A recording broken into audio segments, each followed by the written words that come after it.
ಮೀನುಗಳ ರಾಜನಾದ ಈ ಮೀನಿನ ಬಗ್ಗೆ ಗೊತ್ತಾದ್ರೆ ನೀವು ಶಾಕ್ ಆಗ್ತೀರಾ.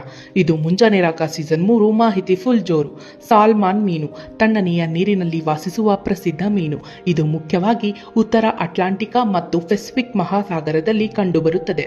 ಸಾಲ್ಮಾನ್ ಮೀನುಗಳು ತಮ್ಮ ಜೀವನದ ಒಂದು ಭಾಗವನ್ನು ಸಮುದ್ರದಲ್ಲಿ ಕಳೆದರೂ ಮೊಟ್ಟೆ ಇಡುವ ಸಮಯದಲ್ಲಿ ನದಿಗಳತ್ತ ಹಿಂತಿರುಗುತ್ತವೆ. ಸಾಲ್ಮಾನ್ ಮೀನುಗಳ ವಿಶೇಷತೆ ಎಂದರೆ ಅವುಗಳು ಜನಿಸಿದ ನದಿಗೆ ಮತ್ತೆ ಮರಳಿ ಹೋಗಿ ಮೊಟ್ಟೆ ಇಡುತ್ತವೆ.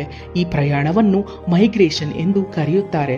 ಈ ವೇಳೆ ಅವುಗಳು ನದಿಯ ಪ್ರವಾಹಕ್ಕೆ ವಿರುದ್ಧವಾಗಿ ಈಜುತ್ತವೆ. ಇದು ಪ್ರಕೃತಿಯ ಒಂದು ಅದ್ಭುತ ಉದಾಹರಣೆ.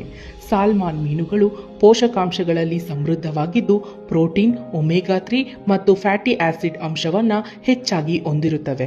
ಇದರಿಂದ ಮಾನವನ ಆರೋಗ್ಯಕ್ಕೆ ಬಹಳ ಪ್ರಯೋಜನಕಾರಿಯಾಗಿದೆ.